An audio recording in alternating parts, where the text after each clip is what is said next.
Classrooms have been deserted for the last 1 week as the Kenya Union of Post-Primary Education Teachers escalated its nationwide protests. Promotions was one of the thorny issues that teachers wanted their employer to address. Reason being, thousands of teachers have been stuck in the same job group for years, some as long as 30 years, but earning meager salaries despite their dedication.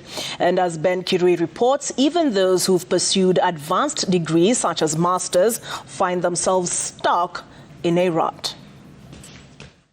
When Thomas Kamau Muiruri decided to enter into the teaching profession in the 80s, he had high expectations, yet more than 30 years later, he is left with regret. I started teaching 1990, May, after graduation. From there on, I taught at the coast for 5 years. I think it is total suffering to be a teacher.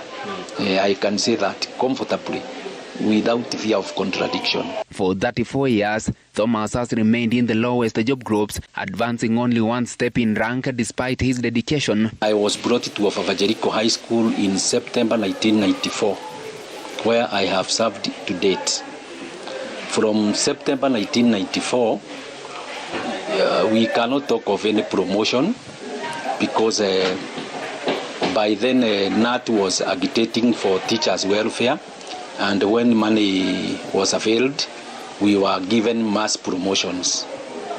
So in 2002, we were given mass promotions from job group K to job group L.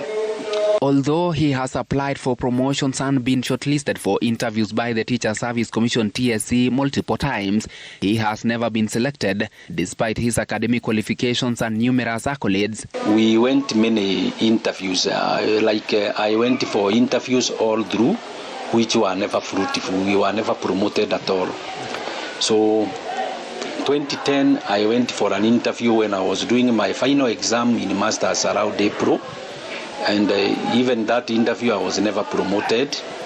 2015, I went for another interview, actually for deputies, and I know I passed because I overheard TSC officials saying, why are people like these ones not promoted?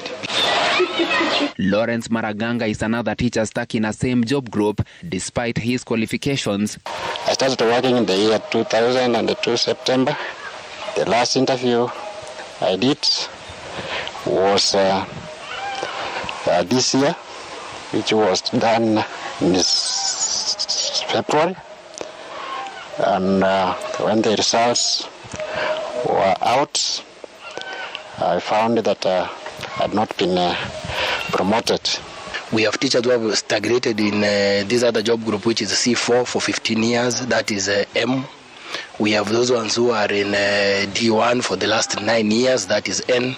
So the case of stagnation of teachers is all over, and it is one of the greatest demotivators in work. They claim that some of the teachers who joined the profession later have advanced through the ranks much faster. From the time I started working, I produced good students who have gone to university, and many have come to the teaching profession. Others joined the other professions. These teachers represent thousands who are nearing retirement with little to show for their years of service. The teacher is retiring after moving in and serving this country in only 2 grades. The students they taught came and were promoted. For strange reasons, you don't know how they were promoted. Somebody like me, having gone all the way to masters, paying me from 1990, all that experience, paying me 60, like I think it's 64,000. What is that? Is it money? It is nothing. There is nothing I'm earning.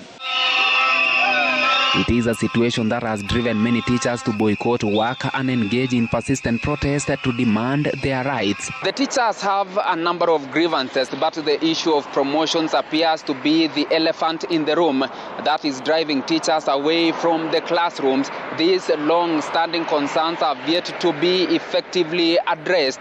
Will the teaching profession ever receive the respect it truly deserves? Ben Kirui.